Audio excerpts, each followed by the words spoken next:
Welcome everyone to another fantabulous video in my Facebook group, the Portrait Photographers Resource. Today, we are joined by another international photographer, the one, the only, the absolutely incredibly amazing Arno de Brujin. Arno, can you say hi to everyone out there in Facebook land? Hi, I'm Arno from the Netherlands. Yes, Arno, you are one of the most talented photographers I think I've ever met when it comes to the creative use of off-camera flash. You have written multiple books, hosted dozens of workshops. You're sponsored by some of the most prolific brands in the industry, including Profoto, Magmod. But for those who don't know who you are, I would love for you just to introduce yourself, talk a little bit about your history, and just paint a picture for everyone on exactly who you are. All right. Yeah, I'm Arno from the Netherlands, and I'm a wedding and portrait photographer. I started wedding photography about 16 years ago. And I started to work with Magmod around 2016, and that was a break point in my photography career. With Magmod, yeah, you can create super creative photos. You can create colorful light, vibrant environments, and that changed my way of life with the wedding photography. And from that point, everything turns on into another movement in my career, and step by step, the pictures were getting better and better. I won some awards, and after that, some big brands sponsored me with equipment like that. I'm an ambassador for Profoto, ambassador for Magmod. I'm an ambassador for Sony here in the Netherlands. Oh, cool. And I didn't know that. yeah, That's amazing. I changed it last year. I had a borrowed camera from Sony. Oh, I think I remember you talking about that at WPPI, actually, and that's ringing a bell. Yeah, and about 2 weeks after WPPI last year, I changed everything from Canon into Sony. Okay. With the new A9 III, and that's also for me a game changer because you can do other things with light than normally. So that's a super fantastic camera for creative photographers. So Awesome. but it was a little bit difficult in the beginning because I was used with the Canon system, and I had 1 week after WPPI my first wedding with my Sony. Oh, wow. So Okay. that was a little bit of a struggle, but everything went well, and Absolutely. it's Absolutely. awesome. Yeah. Well, congratulations on that. To celebrate, I wore my Nikon shirt today. So Yeah. They have good sensors, huh? They do for sure. Yeah. I understood the joke there, but anyway, so that's amazing. Yeah, you've had such a fantastic career, and it's always such a pleasure, getting to recognize and see your work. And one thing you've also accomplished in your career as well is you have written a couple of books. Is that correct? Yeah, that's correct. About 5 or 6. The Okay. first one was Wow. in Dutch. Yeah, the first one was a small book in Dutch for my workshops. And after that, I get a lot of messages from people from the USA. Because I know a lot of people from WPPI, so they send me a message. Is that in English? No, it's in Dutch. Oh, I want it in English. So I changed all my books into English. Wow. And now these days, the Dutch people are asking me, why is it in English, not in Dutch? Yeah, it's a bigger market, but and then next year, no, this year, at the end of the year, it will be my 7th book, and that will be a special one because that will be published in Spanish, because I get a Oh. lot of people from Mexico or Spain or other countries. And yeah, I'm creating a book, yeah, in two languages, English and Spanish, so they also can use my techniques, yeah, with a nice book. But That's that's amazing. later this year. Awesome. Yeah, there's such a strong Latino based photography community now, and it's Yeah, really great to see that the passion of photography is all is just international. It's all over the place, and people in so many different countries are really passionate about it. And I feel like maybe this is just me just noticing things, but maybe in the past like 5-6 years, I've really noticed the Latino community being more involved in the photography conferences and more involved with like the education side that we're used to, and it's really awesome to see. So I'm really glad that you're doing that. yeah, yeah, and there are a lot of creative photographers in Mexico. Yeah, that's awesome to see. So and you can see all those creative products from Magmod and other brands all Mm-hmm. over the world. India, Australia a little bit, but yeah, but also Mexico and other Right. countries. So yeah, and creativity, it's all about the whole world, not only in the Netherlands or the USA, but it's all over the world. Absolutely. Well, super cool. Yeah, And so, do you have a working title yet for your new book, or is that a surprise? that's a surprise. Yeah, Okay. yeah. Okay. Sounds good. we, It, we are working on it, but we think it's ready about October 2025, around all right. October. All right. Oh, so we got a little bit of time. Well, if you need a suggestion for the title of your book, my suggestion would be Arno's super dope photography book. Yeah, Well, hey, that's maybe great, it man. fits. Yeah, right. Well, and then before we go on to the image critiques, I wanted to ask you about one more thing, which was a workshop that you have coming up next month in Vegas before WPPI. Can you tell me a little bit about Yes. that? Yeah, on the 14 and 15 March, Yeah. we are with three other fantastic photographers and all the other photographers on the WPPI after that. But with Amber Henry, Mm-hmm. Chris, that's a Mexican name, Benefides, Chris, and Ben Connolly from Australia. Chris Yes. has joined as a Magmod ambassador last week. Very He's cool. super creative. He's from Las Vegas and he knows all the spots. Cool. And we have only 3 seats left. And yeah, we are sponsored by big names in the photography community. Also, your sponsor Hikoto, Mm-hmm. Floricolor, and Magmod, of course, and a few other sponsors. So we have a lot of giveaways and a lot of yeah, creative training for all those students. But there are Very cool. still three seats left, and you can find them on Amber Henry's website. I will share the link later. Perfect. Perfect. Well, that sounds like it's going to be absolutely incredible. I wish I could come. Unfortunately, WPPI is going to be a very short trip for me this year. I'm just going to be there for the conference, and then I gotta bounce out. I won't be able to stay a little or visit a little before or after because I have weddings the day before and the day after WPPI. So it's going to be a very busy March for me. But I wish you all the best of luck with that workshop. I think it's going to be absolutely incredible. And I think you guys have a couple spots left, right? Last I heard. Yeah, 3 spots, Okay. two or 3 spots. Yeah, Right on.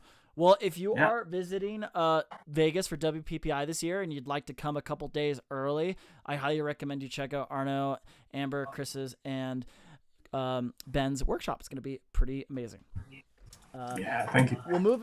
so moving on to the meat and potatoes of this video, it's time for the image critique. So, For those of you who are new, basically what we're going to be doing is we're going to go through all the submissions that you have sent in today. Today we have 15 photos that we're going to look at. And basically we're going to go through them one by one, give you some critiques on what we feel like you could improve upon. And also, you know, we're not going to bring you down too hard. We're going to also talk about what we like regarding the photos as well. So it's going to be a little bit of that nice healthy balance between, you know, tearing you apart and lifting you up. So at the end of the video, what we're going to do as well is we're going to be giving away a free canvas from ProPrints, and I'm going to randomly select someone to win that. So make sure you wait until the end of the video when we announce that, because if you don't reach out to me, I'm not going to give you the free canvas, because I got to know that you were tuning in and watching. So make sure that you let me know if you're the winner. So without further ado, one other thing, I am looking at the comments to the right of my screen here. So if I'm looking this way, that's what I am doing. So if you want to say hi, if you have any questions, if you want to, you know, comment on my amazing hairstyle, whatever it is you want, just drop a comment, let us know you're watching, and I'll do my best to get to those. So let's go ahead and do it. You ready, Arno? Yeah, ready. All right, buddy. So this first photo, amazing photo, comes from Rick Lewis. So Rick had a couple comments here. He said that he used two Westcott FJ400 flashes, one in a cheetah stand, parabolic light softbox mounted on the rolling boom stand. The light was directly over the subject and slightly in front. Angled at the subject at a 45-degree angle, the second light was behind the subject's left shoulder. I also used a cheetah stand strip box mounted to their C8 stand. And the gown was created by my wife and model, Kayla Douglas. So quite a bit of info there.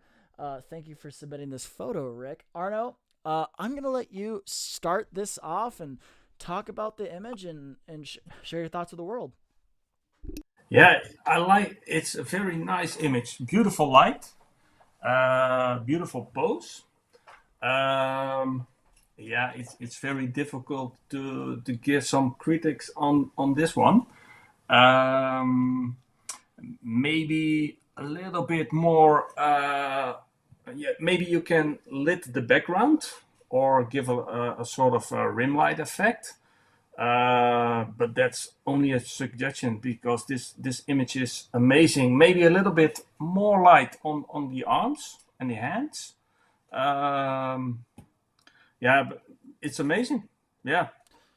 Yeah, no, I would agree. And it's always so hard to give criticism or just to give critiques on a photo that, quite frankly, you would have, or at least I'm speaking for myself, that I would have a hard time doing better on. You know what I mean? So Yeah. at that point, you got to look at it. You got to look at it from a broader perspective and really give some advice on what, you know, maybe you could do to even enhance the photo. So I do like what you were saying about maybe a little bit more light on the hands, maybe just a smidge, because you have such a strong highlight on the subject's forehead right here that it does take away a little bit from the rest of the image. So maybe bring up the lighting on her arms a little bit, or decrease those highlights on her forehead, just to help balance out those skin tones a little bit more effectively. Other than that, I mean, the post-production is beautiful. The lighting is beautiful. I think one other thing that, you know, this comes down to is the pose, right? So how does the pose telling a story? Is it conveying emotion? I do think it works very well. However, I would probably try to experiment a little bit more with helping, you know, just adding to the story a little bit and just playing around until you get something that's maybe a little bit more dynamic. But it's so hard, again, to give criticism on something that is just so beautiful. Just maybe a little bit playing around with those highlights a tad. The highlights on the frame are really bright and distracting as well. I maybe would bring those down just a touch as well. But yeah, Rick, this is seriously, Rick and Kayla, such a beautiful photo. Really not much else I can say. It's a good way to kick off these image critiques, because it is so strong. But after listening to my thoughts, Arno, anything else you'd like to add before we move on to the next photo? Yeah, I mean, um, the, the the image is awesome. It's perfect, but maybe he can create an extra one. So he knows exactly what he has to do with his lights, and when he is ready, he can change the setting into a more creative setting. So he creates two different photos: one perfect, awesome photo, and one photo, yeah, with a creative touch. Maybe that's a trick to do something different. But yeah, it's an awesome photo. Mm-hmm.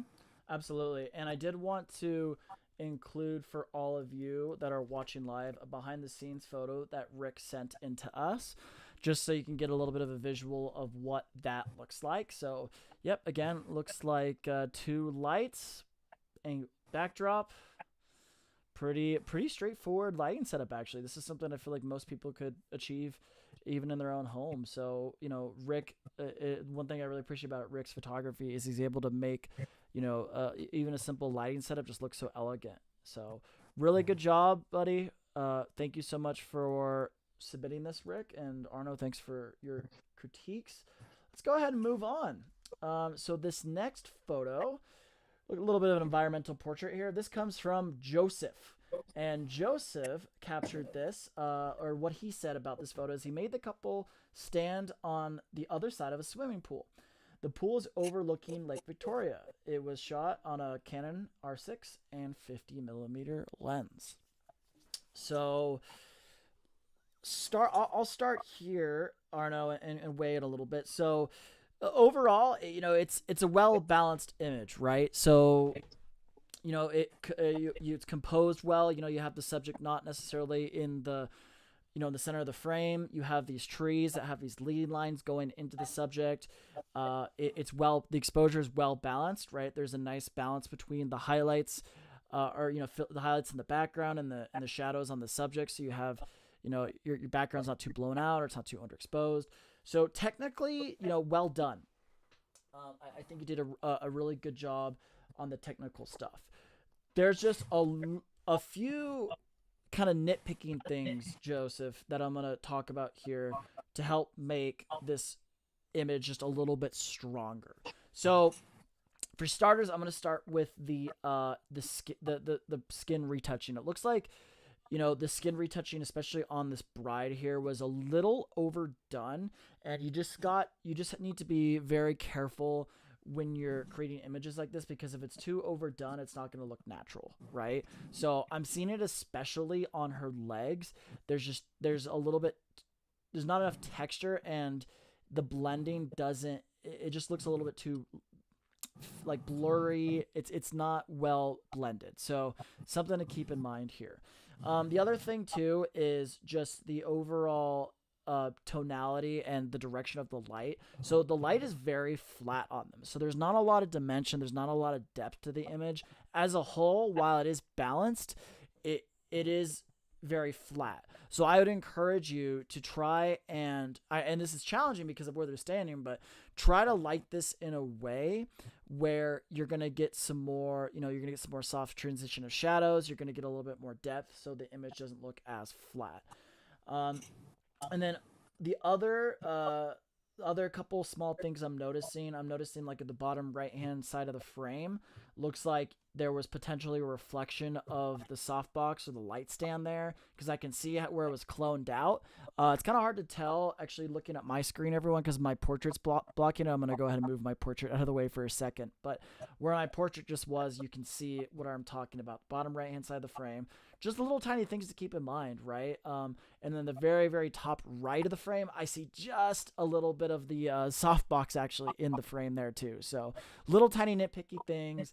And then overall, I would encourage you, Joseph, just to try to get a little bit more creative with just the image in general, right? So while again, technically it's very well composed and everything, creatively, there's not anything super exciting here. So play with your angles, maybe get a little bit lower in that water, maybe have them do a little bit more of a interactive pose with each other. There's so much you can do here to really get creative, but I would love to jump over to you, Arno, to weigh in and give your opinions on this image. Yeah, I'm totally agree with you. Also, yeah, try to be a little bit more dynamic, also with your composition. Don't throw your camera into the water, but hold your camera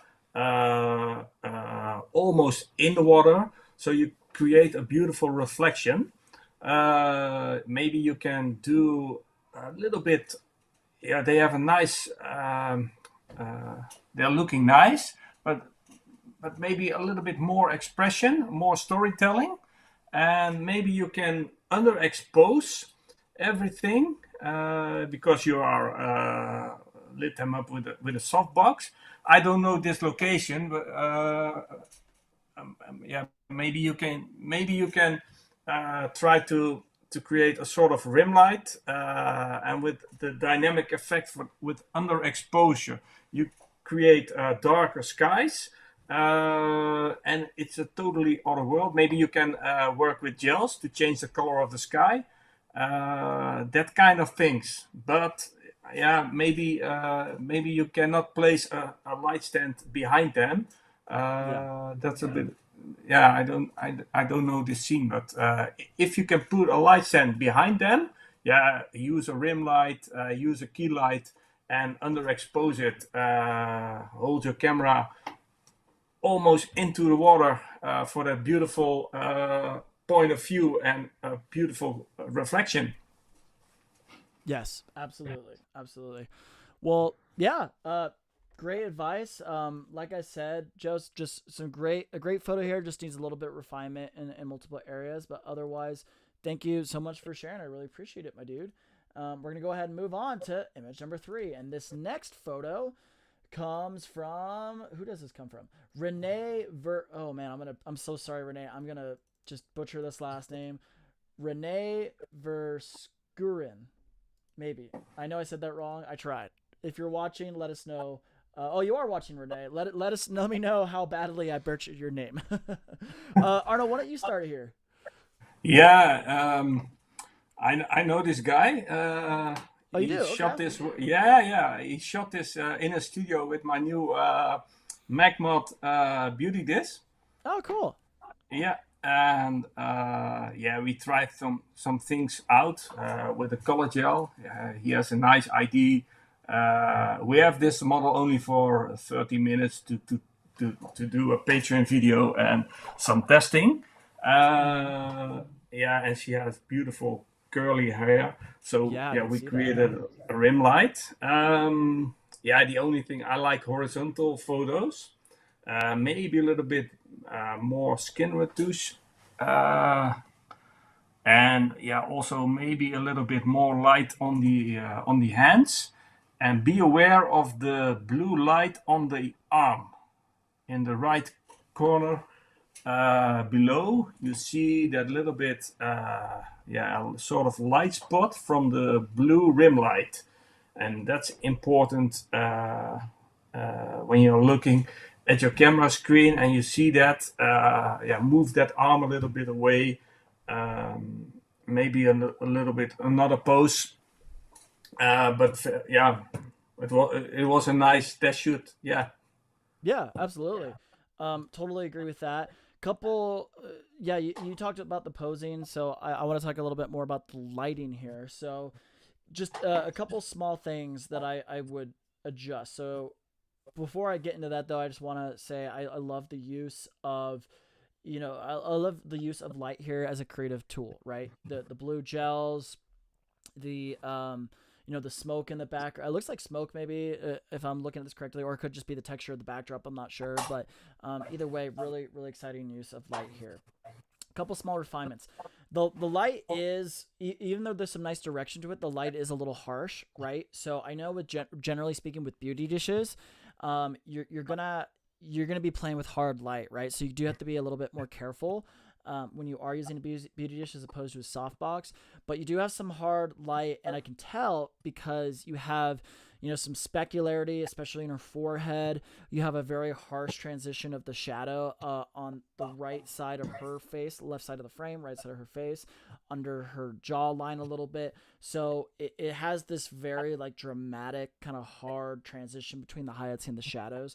So, in a situation like this, a softbox may have been a little bit better of a tool, or bring in that beauty dish a little bit closer, so you're effectively making that beauty dish larger in size in relation to the subject, so you do have that softer transition of shadows. Another thing too is I'm noticing her left eye is significantly wider than the other eye, and I don't know if that was just a post-production technique kind of gone wrong, but to me the whites in her eyes are very distracting on her right side, her right eye, left side of the frame. So that's just another thing I would keep in mind. But overall, yeah, what a fun image, what a fun way to get creative with lighting. And I just want to thank you so much, Renee, for submitting this. Anything else to add there, Arno? Yeah, the blue light on the hair. There's a little bit too much blue light. Yeah, that comes around her face. So yeah, when you changing a little bit the pose, maybe and yeah, look about the highlights. There are a little bit light spots in the hair.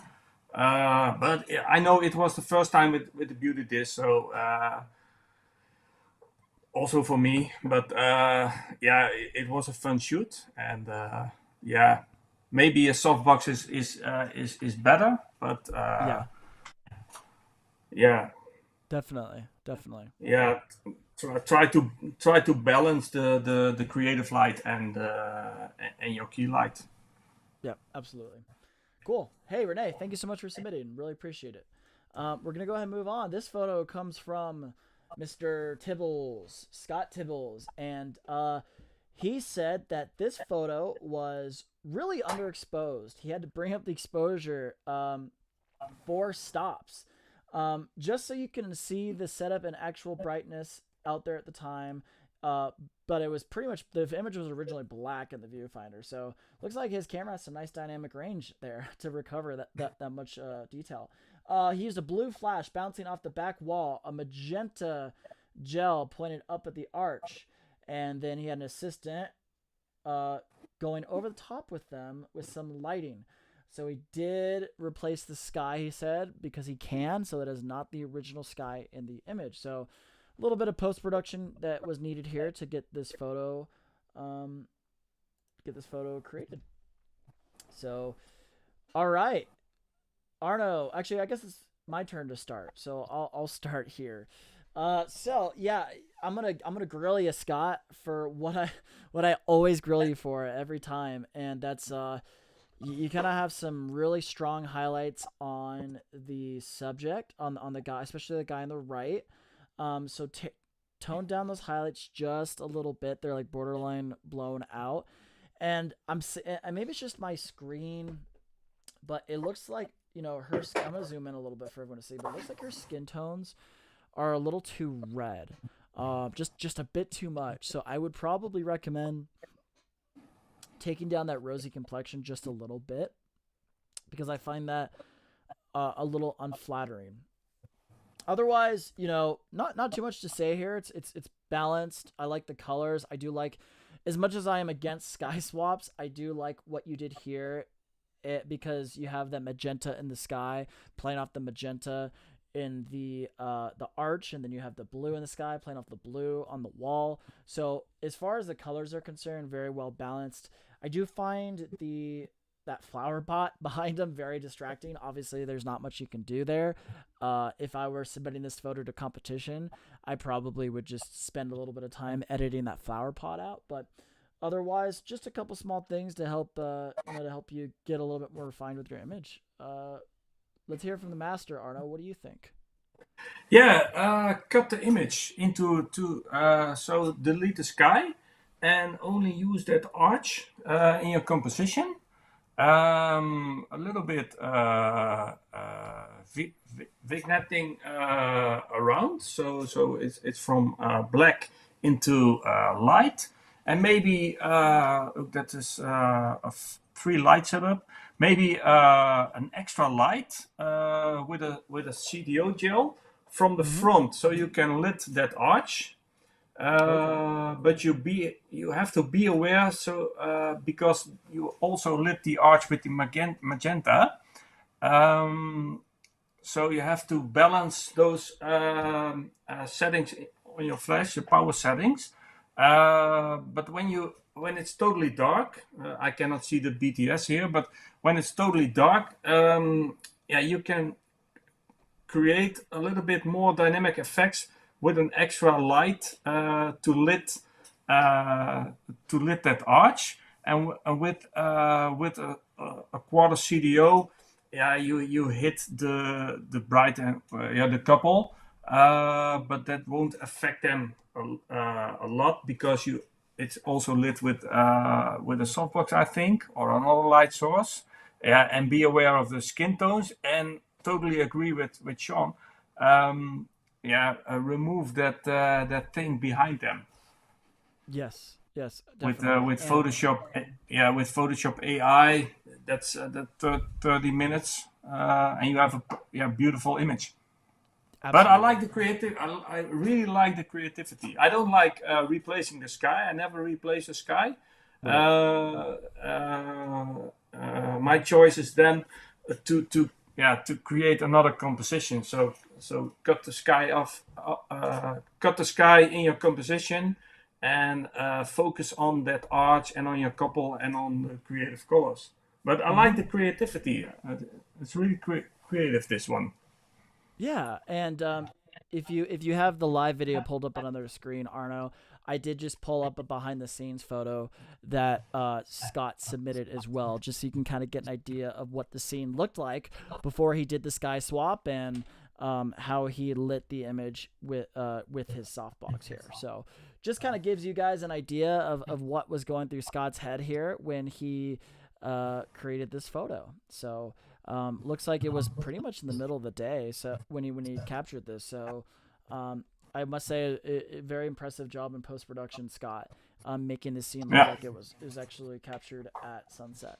So yeah. Yeah, So or I don't know. Yeah, if you have an Sony A9 III, you can work with the global shutter in these circumstances. That's true. Absolutely. Yeah. All right, cool deal. Thank you so much, as always, Mr. Tibbles. Next, we got a photo from Radon Burton. She used a 86-inch PLM camera right, and lots of patience to create this image. Have you ever done any newborn photography, Arno? Yeah, but it's so difficult. Yeah. Those babies are always crying, and I'm going to stress when they are going to cry. So I quit. I quit newborn photos.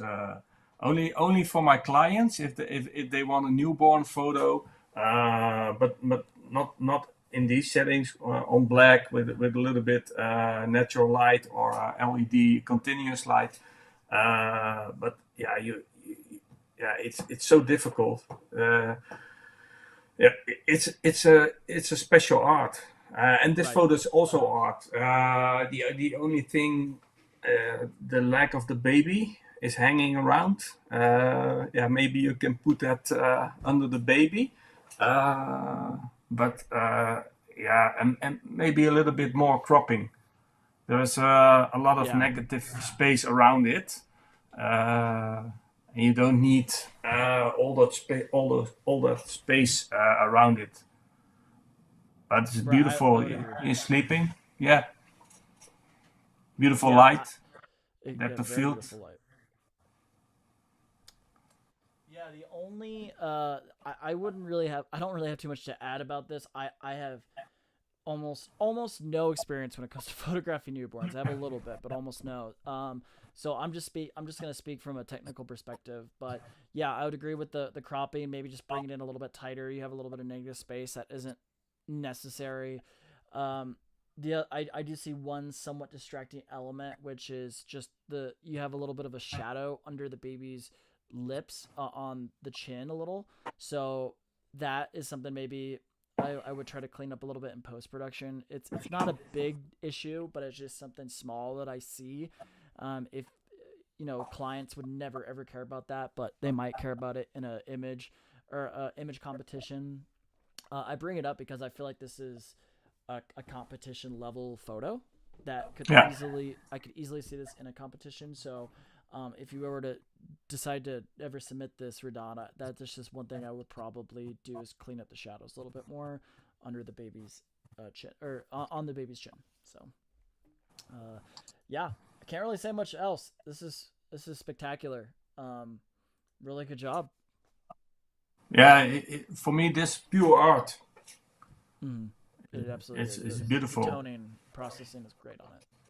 Yeah. So good job, Radon. Thanks for submitting.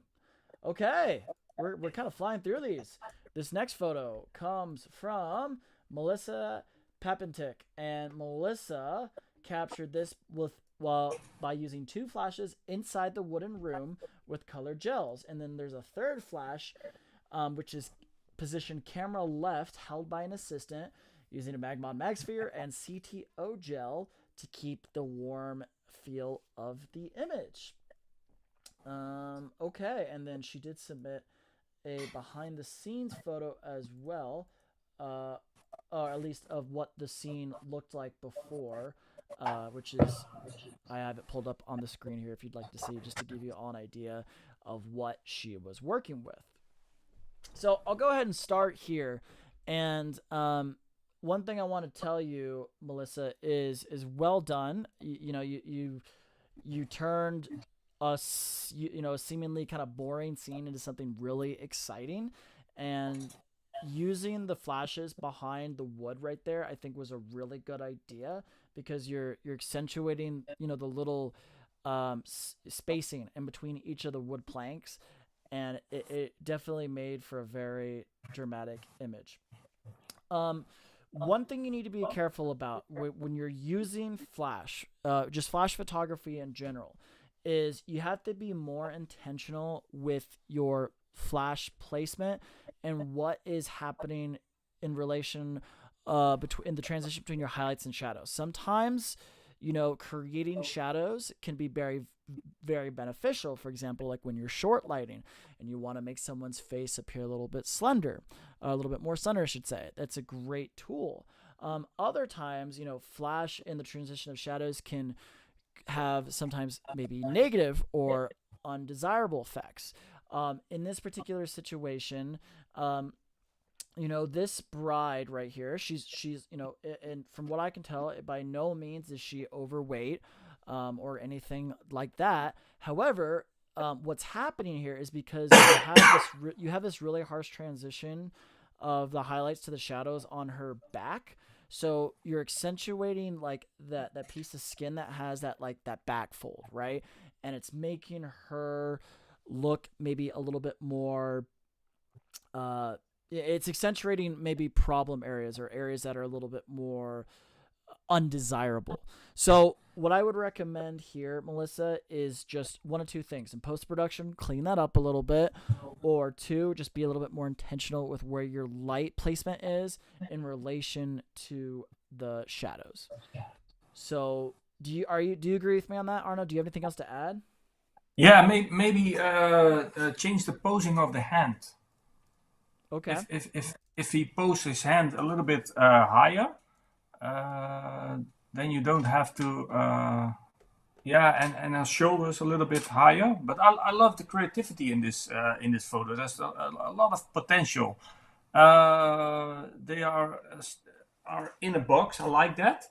So the composition in a composition, and but be aware of the placement of your flash. They are a little bit high, so you have the spotlights in the frame, and you also have the shadows on the left in the wood. You can do that in post-production in Photoshop with AI, but you also can crop that image. And yeah, I like a straight photo, so transform it vertical and horizontal a little bit. It's a wide angle shot, I think. Mm-hmm. Um, yeah, a little bit cropping, a little changement of transforming the vertical and the horizontals, Right. and a little bit post production in Photoshop. But yeah, be aware of the pose. But it's a beautiful expression between the two. It's real love. I can see that. Yeah, great, absolutely great expression. That's definitely one of the highlights for sure.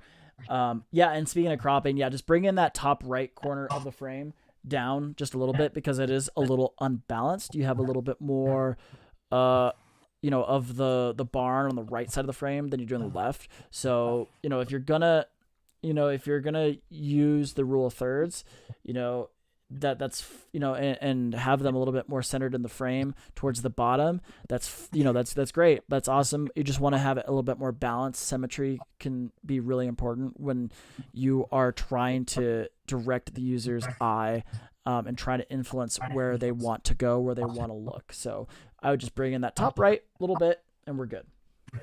Yeah. Yeah, awesome. All right. Well, hey, Melissa, really, really awesome photo. So creative. Thank you so much for sharing. Just keep a couple of those things that Arno and I both mentioned in mind.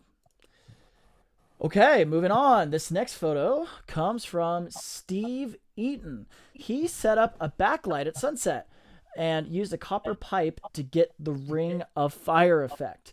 This was his first time trying the ring of fire with the flash instead of the sun. Okay. I actually saw, it's so funny. I saw someone using a copper pipe in a Instagram reel yesterday. So it's interesting that this just happens to kind of pop up here. It's just very coincidental. So why don't you start with this, Arno? Do you see anything here that you might want to change or? This one it's really beautiful. I know how difficult it is to work with a copper pipe, the ring of fire with Mm-hmm. flash. Normally, you can use the sunlight or a continuous LED light, but with flash, that's so difficult. And yeah, maybe his head can a little bit forward, and there's a little bit of yeah, rim light at her back. Maybe you can edit that, but this is a little bit less vignetting in this one. But it's a copper pipe, so you create a vignette because you use that ring of fire. But yeah, I like this image. It's really creative, beautiful, and it's so difficult. This one. Yeah, and one thing I want to commend you on too, is using flash here with this pipe. The reel I saw, the photographer just shot it with natural light, and in all honesty, it wasn't that exciting. It was pretty boring. But you've really taken it to the next level, Yeah. Steve. By itself, even without that foreground element that you're incorporating, it would have been a great photo. But the fact that you used that just makes it even better. The only thing I would have to say, Steve, is just watch those. Watch your post production when it comes to the highlights, so I can tell that you brought the highlights down on their hair, and because I could see some of the spots where you went a little bit over into the background, and you have some black spotches where the background's a little bit more underexposed. So it's just a little bit of refinement in the post production, and it is very hard when when you have blown out highlights against a dark background.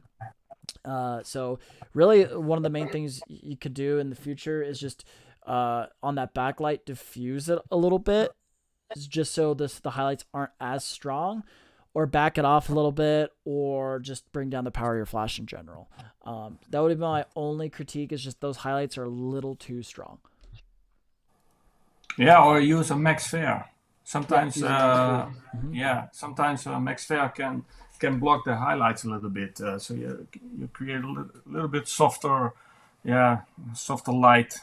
Not really softer, Absolutely. but yeah, you block the highlights a little bit. For those of you who don't know what a mag sphere is, it's one of these guys right here. So, but if you're not a Magmon user, lots of other companies, different tools and Yeah, things that you can use to help, soften your light a little bit. So, all right. Well, hey, Steve, thank you so much for submitting this photo. What a freaking cool image. we're going to go ahead and move on. We are halfway through, a little more than halfway through now. This image comes from Dawn. No last name, just Dawn. And Dawn used 4 lights here. So 1 key light, camera right at 45 degrees, just above the eyeliner. A fill light, camera left, just off axis, camera height, for fill mainly for the daughter. A hair light, off camera flash, low power, and then a background light to add a little bit of blue to the backdrop. So, okay, so it looks like, yeah, we got a 4 light setup here, and I'm just gonna zoom in a little bit because I just want to see these catch. I'm just looking at the photo a little bit more detail. So it looks okay. Yeah, so it looks like here that it's a little out of the mom is a little out of focus here, and the girl is sharp. So a couple things you can do here in the future, Dawn. One is you can either have the mom move back so she's on the same focal plane as the daughter, or vice versa.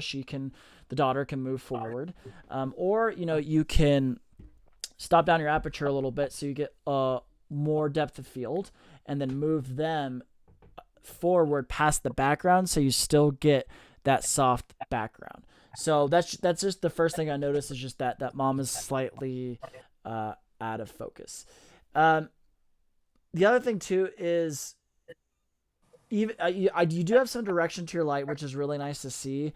However, I'm not seeing the transition of there's not a clearly defined transition of shadows. You do see it a little bit on the mom's face. However, you're broad lighting the subject, so it's not the most flattering light that it could be on the mom, right? And what I mean by broad lighting is you're essentially highlighting. You're adding. I always have a hard time describing this, but basically, the wider part of your face, you're lighting. So you're adding more light to the broad side of her face, making her look maybe a little bit larger than she could. So what I would recommend in this particular situation is actually lighting it from the left side of the frame. So the mom is more in short lighting. So the shadow is on the left side of her face as opposed to the right side of her face. And it's going to make her appear a little bit more thin. It's going to be a little bit more flattering for her. Did I describe that okay, Arno, or did I mess that up? No, perfect. Okay. Yeah, perfect. I always have such a hard time describing broad light versus short light. It's just so much easier to show than it is explaining it. Yeah, but with a short light, her face will look a little bit smaller. Exactly. And you also lose the chair in her back. There's the chair in her back. Because you use a broad light. There's also a light from the right, and with a little bit more short light, you create a sort of a shadow also on the back, so you won't see that chair. But and also the focus. That was also a good point. Mom is a little bit out of focus, so next time use another aperture, or a little bit better posing on one line. Right. Because you can see that in the eyes. The eyes of the daughter are very sharp, and mom's eyes are a little bit unsharp. Yeah, and I would angle her body a little bit more as well, because what's happening is she's rotating her neck pretty far, and it's making her neck come forward, and she looks strained and uncomfortable. So rotate those shoulders in towards the camera just slightly more. Yeah. So, rotate those shoulders, change the lighting direction. Have the girl here, she's dropping her right shoulder. Have her bring that shoulder up, because right now it looks like she looks a little uncomfortable, right? She looks like she's trying to lean away from her mom. So have her bring her shoulder back into her mom to help establish that connection. So, your head's in the right place here, Dawn. You got some good, you got the basics down. You got a good foundation for a nice studio portrait. Just needs some refinement. I mean, I could keep going. Like, for example, you cut off her hand, you edit the fingertips. That's a big no-no. We never ever want to do that. So just little tiny things to help get yourself better, Don. Reach out to me if you want any more specifics, but I really, really glad you submitted this because it's a great teaching point. It's a good talking point. And hopefully, you can, just improve on those things in the future. So, Zach is asking about shadow blending. What do you mean by that, Zach? Can you be a little bit more specific? Do you mean the transition of shadows? But we'll see what he says, and we'll try to come back to that. Okay. But I like the look. It's a sort of presidential look. I like that. Gotcha. Oh yeah. So Zach's basically saying that he doesn't really see a strong distinction between the transition of shadows, which I would agree with, and that's why towards the beginning of the critique, I was saying a little bit more direction, maybe just to get a little bit more of a clearly defined separation between the highlights and shadows there. But yeah, cool, Don. Thank you for submitting. We're gonna go ahead and move on. This next photo comes from David Bowles. David, where'd it go? There we go. David Bowles. This was with the best camera system money can buy, Sony. That's his comment. If Nikon, if you're watching this right now, that is not my opinion. That is the opinion strictly of other photographers in my group. But anyway, David used two Geek Koda GT250s here. One gel with a full CTO and the other with a red gel. He took inspiration from a bridal prep shot that he likes to do with hair and makeup brushes and transformed it into what appears to be maybe like a high school portrait. Why don't you start, Arno? Yeah, it's a very, very powerful shot. Beautiful expression, but a small tiny things. It's really creative. I like it. I like this image really, but there's a little bit shadow on the chin. You can do that in post-production, but there's a little bit shadow. Some shadow lines. So be aware, and you see a little bit the shadow at the nose. That's a loop lightning. Be aware of that.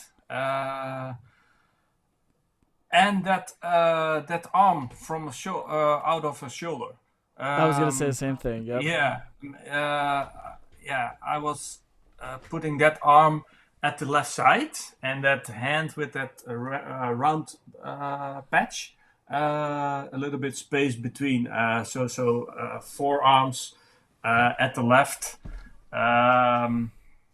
But I like it a little bit smoke, beautiful color combination, beautiful expression. I don't want to fight with that girl, but I'm going to lose. I'm sure about that. So it's a perfect photo. Absolutely. Yeah, I couldn't agree more with everything you said. I mean, the concept is awesome. I love the lighting, I love the smoke. Just a couple small things for refining, like the shadow on her jaw or chin right there is very distracting. I would clean that up, David. If you're going to do something with this image. That highlight on her left side of her frame around her temple is a little bright, so just tone that down. I do find the hand coming out of her shoulder quite distracting. It just doesn't really fit. I almost would like to see that just completely removed altogether, or balance it out by having another hand come out, maybe lower, like around her waist, so it's not just one random hand sticking out. But yeah, great, really fun, great image, very creative, very exciting. It's definitely one of those images that has that initial impact where you're like, huh, that's kind of cool. So just some refinement though, to make a great shot even better. And that's really all I would have to say, other than you should be using Nikon and not Sony. Just kidding. All right. Well, hey, thank you, David, for submitting. We'll go ahead and move on. Oh, we got an underwater photo here. This comes from Ray.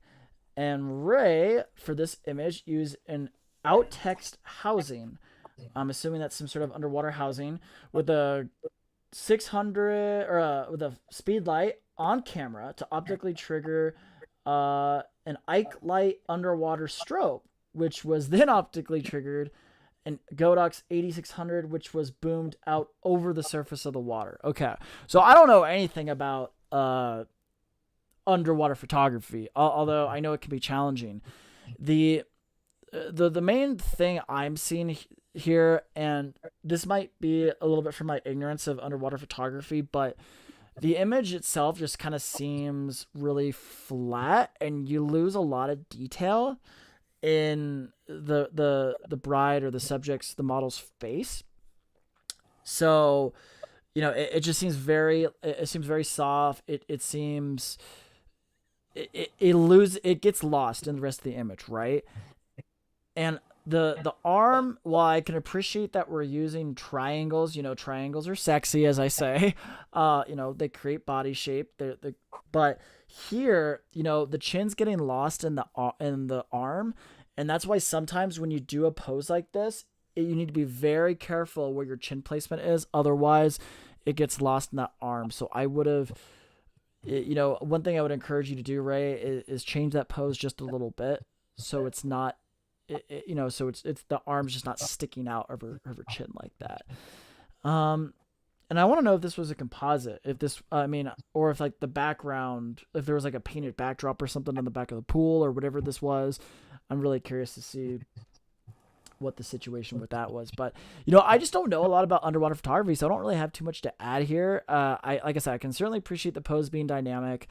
It's just not doing it's not doing a lot for me. There's a couple of the refinement techniques I was talking about, but again, I'm a little ignorant because I just don't know a lot about underwater photography, and it's one of those things that personally doesn't excite me. But I can definitely appreciate what all is involved in creating an image like this. So what do you think, Arno? Yeah, I did 2 times with a bride underwater photography. It's super difficult. Posing underwater is super difficult. So she has a lot of power to create this pose underwater. But be aware with the dress. It likes a little bit upskirt when you zoom in. Maybe it's a little bit shadow, but and it's a little bit flat light. And you mentioned also the backdrop. Is it a composite, or is it a real backdrop at the end of the swimming pool or aquarium? But yeah, underwater photography with a model, that's really really difficult. I did it on Ibiza during a workshop of about 8 years ago, and I was totally tired after 45 minutes. I shot about 10,000 frames, and there were only 3 or 4 images perfect, and the rest was rubbish. So it's difficult, and for the model is also super difficult to pose underwater. So that's that was good, but I totally agree with you, Sean, with the posing. Yeah.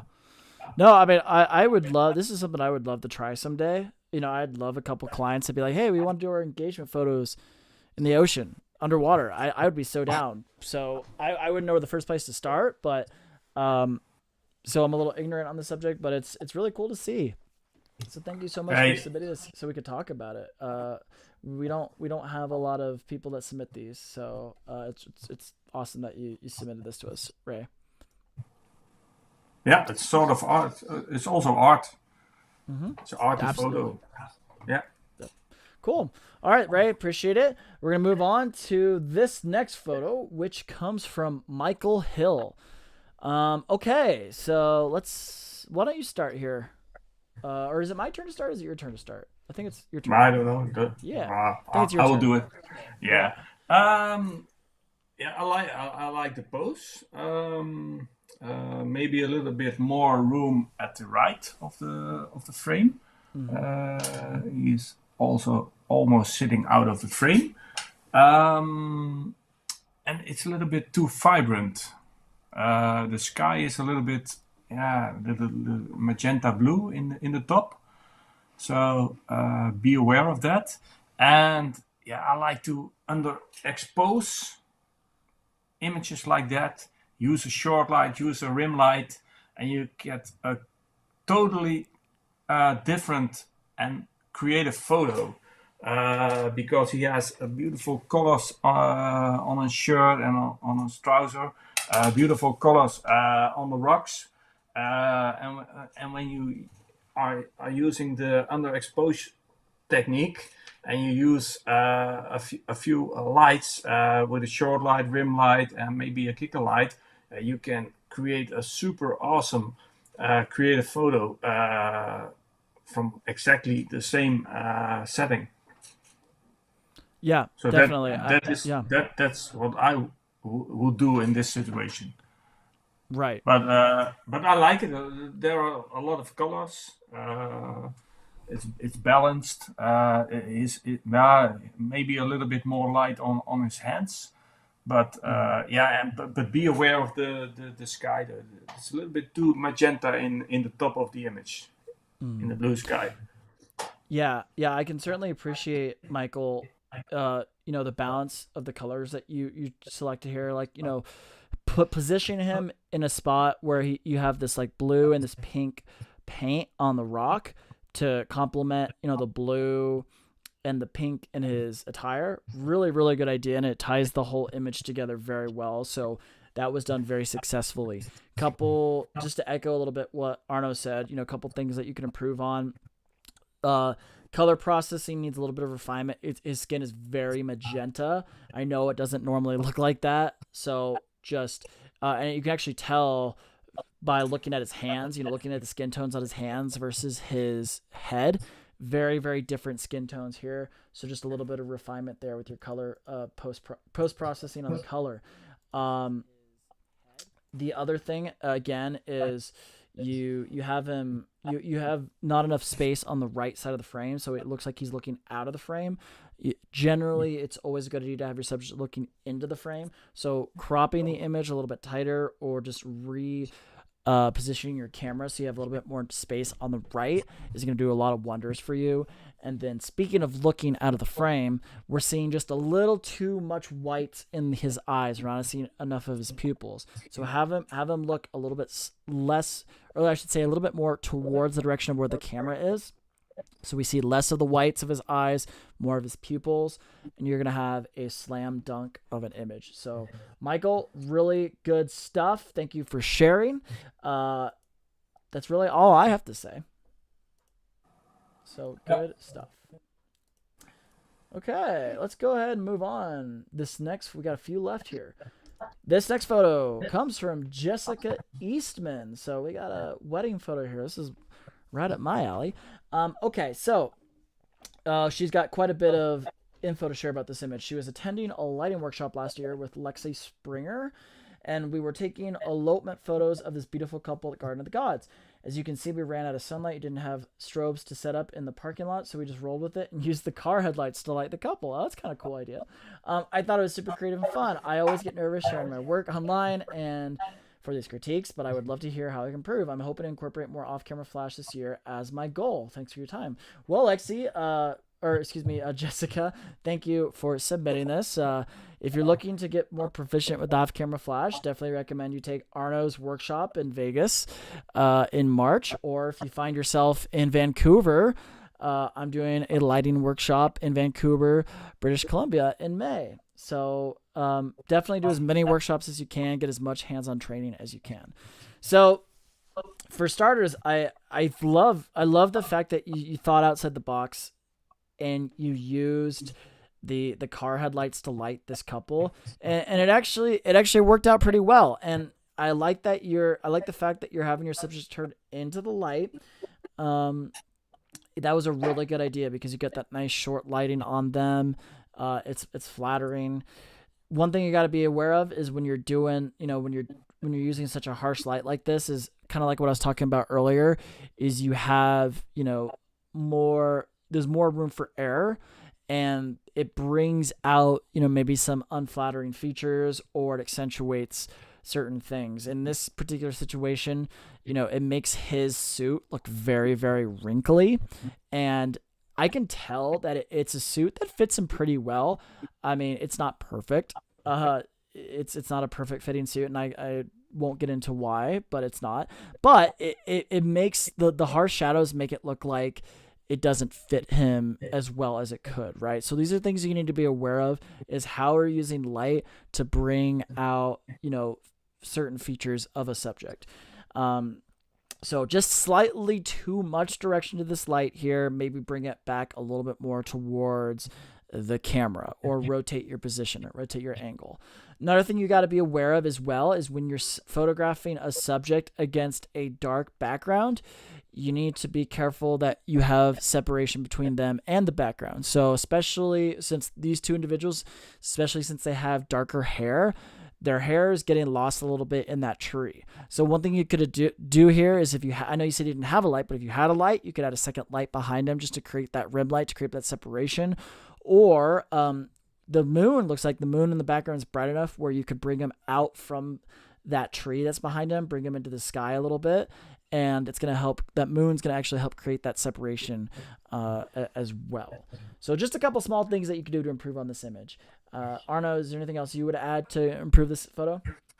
Yeah, totally agree with you. Yeah, the back. Choose another background. So there is a little bit sunlight or moonlight in the back. Super creative to use car light for a key light. That's very creative. But if you pose your couple a little bit to the right, maybe you get a free rim light from the sun or the moon. I think it's the sun. And there's also a sort of concrete thing behind them, between the tree and them. So also a little bit editing in Photoshop and Lightroom. Yeah, and maybe she pulled up her dress. Maybe you can do a little bit different with the hands. But I like the idea. It's a fun idea to use car lights as a key light. It's super creative. But Yeah. use the other light. You always search for light. Always search for light. And when you're looking in this frame, you see an extra light from the back, and that will lit that hair, the little bit rim light, so a little bit. So then there will be a little bit separation between them and the background. So move them to the right, a little bit other composition, and use also the other light source in the back. Yep. Absolutely. Cool. Well, yeah. What a very fun image to talk about. Jessica, great shot. Keep working, keep improving, and yeah, definitely do as many workshops as you can if you're looking to get better with your lighting and your just photography in general. Okay, we're gonna move on. We got a couple more photos and then we're done. So this next photo comes from Mark Creary, local photographer to me. He captured this using a Nikon Z6 II with a 70-200 at 200 millimeters. He'd like a critique from an award perspective, and any tips on cropping. So basically, he wants this to be harsh, is what it sounds like. So are just very, very, not harsh, but just very thorough, I should say. So, yeah, why don't you start here, Arno? Yeah.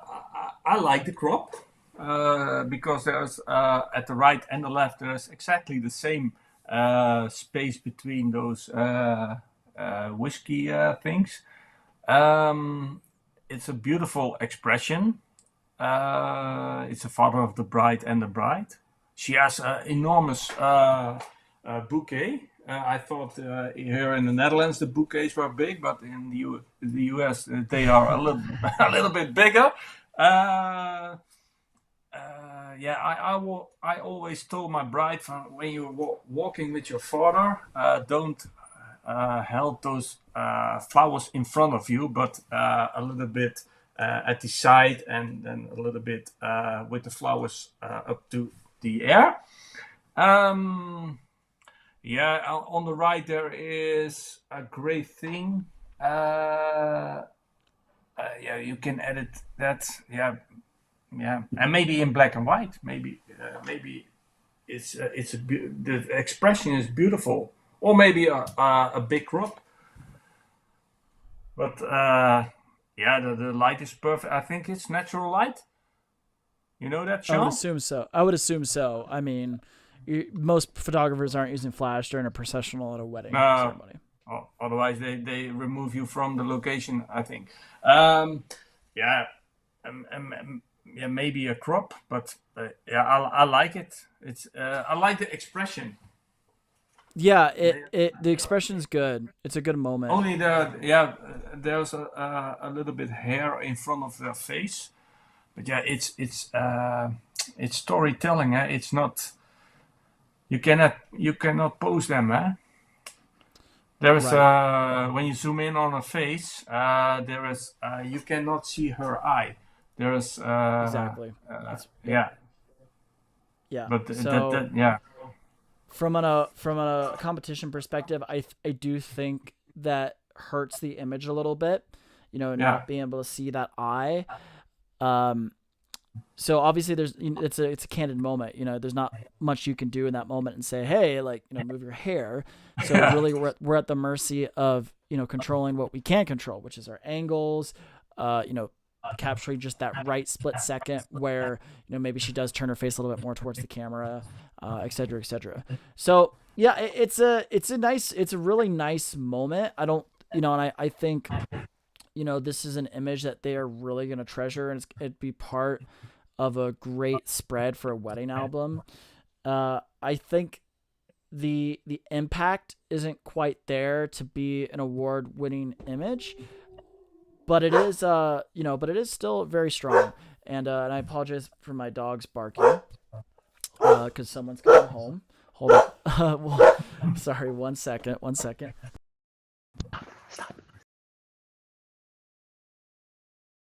I would do one thing I would do. Can you guys still hear me? I just got a notification that I have some audio issues. Are we good? Can everyone yeah, hear me?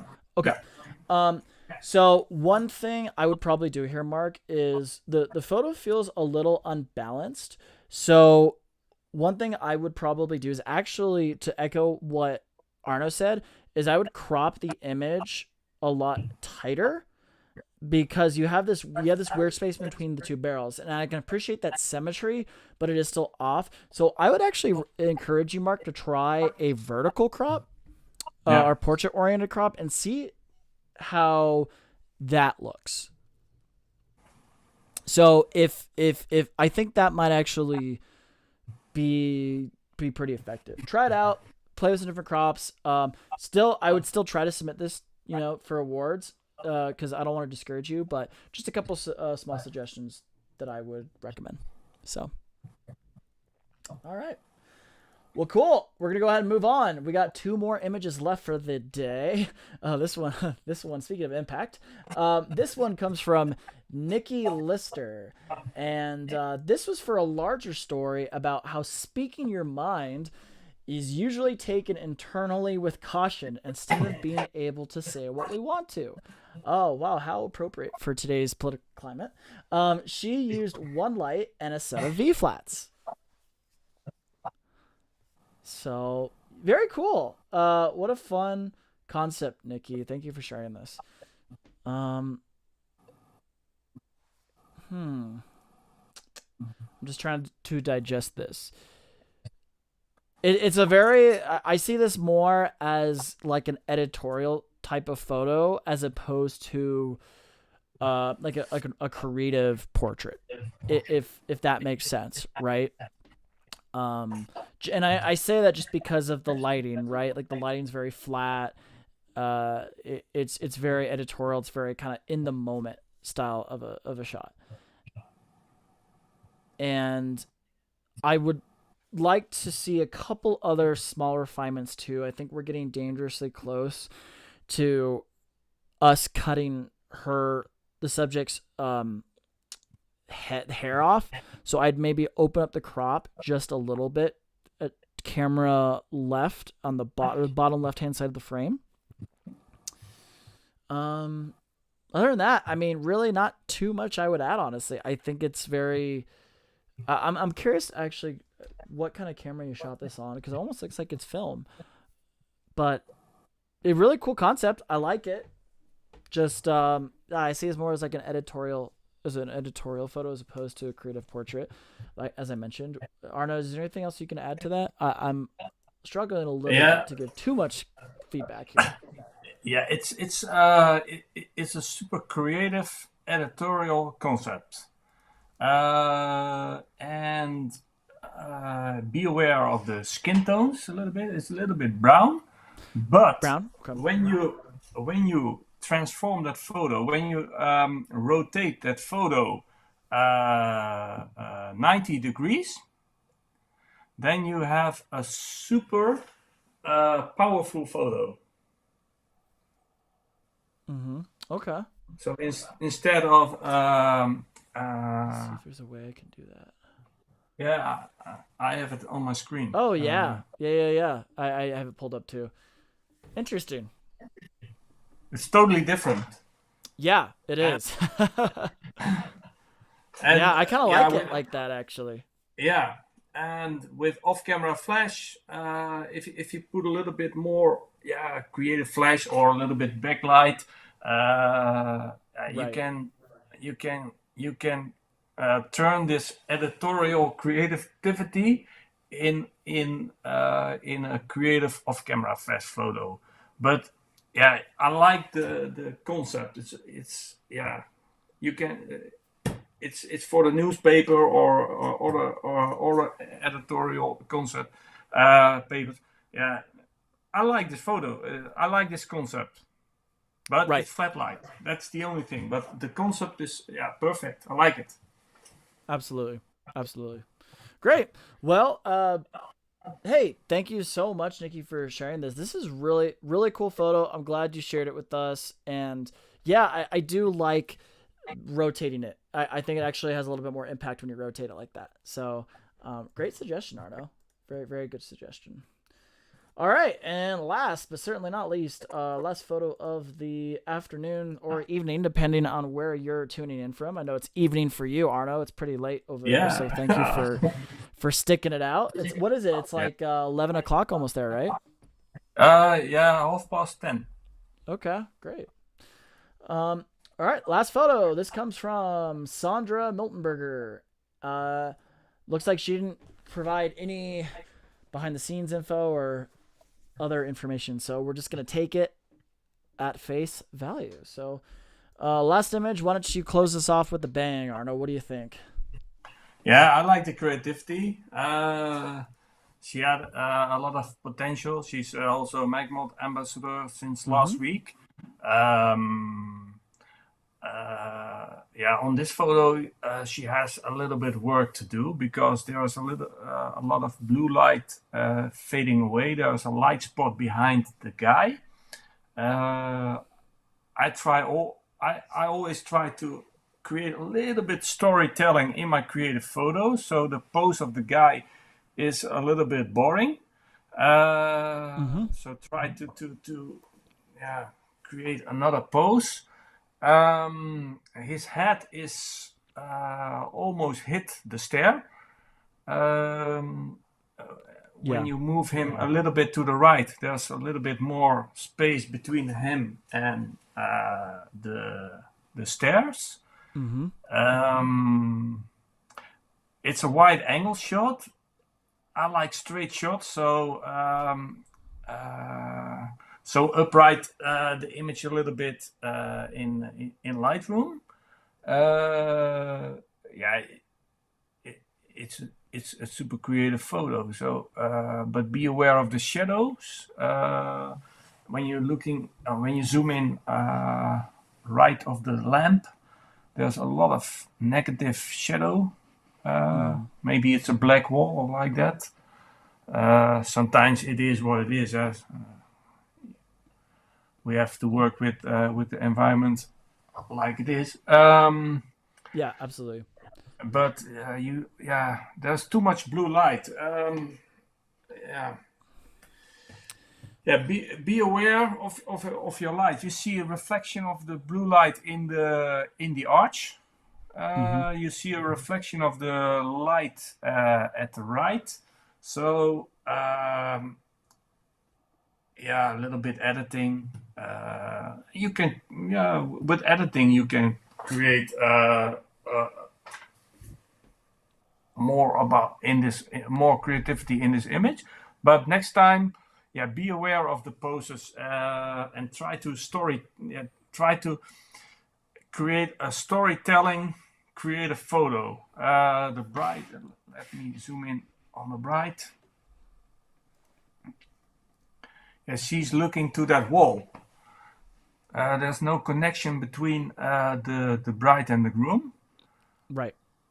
And her veil is hanging over the stairs, and the blue light also hit the veil, and also the flowers. When you zoom in on the flower, also a big bouquet, man. Mm-hmm. Wow. Oh, you need to train a lot in the gym for that bouquet. Uh, Exactly. oh wow. But there's also a little bit blue light on that. So you can do that in post. That feel also you can remove that blue in Lightroom. But Yeah. but the light spot. Yeah, be aware of the light spot when you're using backlight. Try to oh shit. I don't know the word. Oh yeah, It's try okay. to avoid. Yeah, try to avoid white light spots. Use a Gotcha. Max Fair or another thing to create a softer light from the back. And in this case, when you turn that flash a little bit to the right, you won't have a light spot, and you have that perfect balanced light behind your groom. So Yeah. yeah, super creative shot. I like it. Beautiful combinations of colors. A little bit the opposite colors. Yellow and blue. Red in the front. So super creative, but a little bit attention next time. Yeah, definitely. And to echo that, what you said, Arno, I mean, I one thing I want to commend Sandra on is a photo like this is very hard to achieve on a wedding day. You know, there's a lot of lights that you need to set up. Yeah. There's a lot of attention to detail you need to do, and you know, you only have so much time to be able to get a photo like this. So well done on that regard. But yeah, I mean, honestly, I think it's a great photo. We have a little bit of a disconnect with the groom, you know, especially when you zoom in. You know, he just looks like he's kind of standing there bored. You know, even though it's a silhouette, you know, you can see when you zoom in on him that he just kind of has like a bored, like a bored facial expression. He's got his left hand on his you know, on his waist, it looks like. So not a lot going on there. Maybe, you know, try to have him interact a little bit more with the bride. Maybe like have him like look up the stairs like he's looking for his bride. Maybe have him like adjusting, you know, adjusting his cufflinks so he's doing something with his arms. Yeah. But you know, just a little bit more creative with the posing will go a long way. And you know, this is a shot I have seen done a lot. You know, but it's one of those things that when you're gonna, you know, submit it to competition, right? Because it's been done so many times. For example, if you were to submit this competition, because it's been done so many times, you got to think of a way to elevate it, right? And do something that hasn't been seen before. But again, really nice photo. I love the arch. I love how you lit that arch and what you did with your lights here. Not an easy photo to pull off on a wedding day. So kudos to you, Sandra. And Yeah. yeah, and that's officially going to take us to the end of our critiques. That was the last photo. So what'd you think, Arno? Did you like it? Yeah, I like it. Beautiful, yeah, beautiful photos, a lot of talent, and yeah, it's to give image critique is always difficult. Right. Yeah, you try to not to be negative. Everybody gives all in it for the pictures. They are very proud, of course, and the two Yes. guys, Sean and Arno, are critiquing their images. Right. So that's always difficult, but yeah, very talented and yeah, super nice. Yeah. Absolutely. Well, I wanted to thank you so much, Arno, for joining us. And before I announce the winner of the canvas print, for those of you who tuned in late, would you mind sharing with everyone a couple of the workshops you got going on or any other education opportunities that you'd like to share with the world? Me, yeah. Yeah. Yeah, What do you got going on? Yeah, the Fabulous 4 workshop, 14 and 15 March, Las Vegas. I will post the link in the group. It's on the website of Amber Henry Photography. We are with Chris from Las Vegas, Ben from Australia, Arno from the Netherlands, and Amber from Michigan. And yeah, we are 2 days flat out. Yeah, that will be awesome. There are only 2 or 3 places left. Okay. Yeah, you can find me on my Instagram, Arno de Brujin. I will post that link also. And I have a special education website, Arno de Brujin .online. I will post that link also in the group, where you can find all my ebooks, my online trainings, and my future workshops. Yeah, I'm going when I'm leaving Las Vegas. I'm a week in the Netherlands, and after a week, I will fly to Spain on the island of Ibiza. Oh, cool! Also a workshop, but that's sold out. Nice. And we will do that on Ibiza or another island next year again. So yeah, if you follow me, you will find all the details of my learning things. Perfect. Well, hey, Arno, thank you again so much for joining us. And for those of you who are still watching, I would love to ask you all a favor. I noticed that, things are getting a little quiet in the Portrait Photographer's resource lately. So please go ahead and share some images. You can always ask for critiques, or if you're just trying to, humbly brag and show us what you've been creating. I'd love to see it. I'm actually going to make a post here where I would love you all to share your favorite image of 2024. So once I post that, please keep an eye out for that so you can share your image and we can have a discussion about all of that. But without further ado, I do want to share the winner of the Pro Prints Canvas print. We're going to do a random number generator, 1 through 13.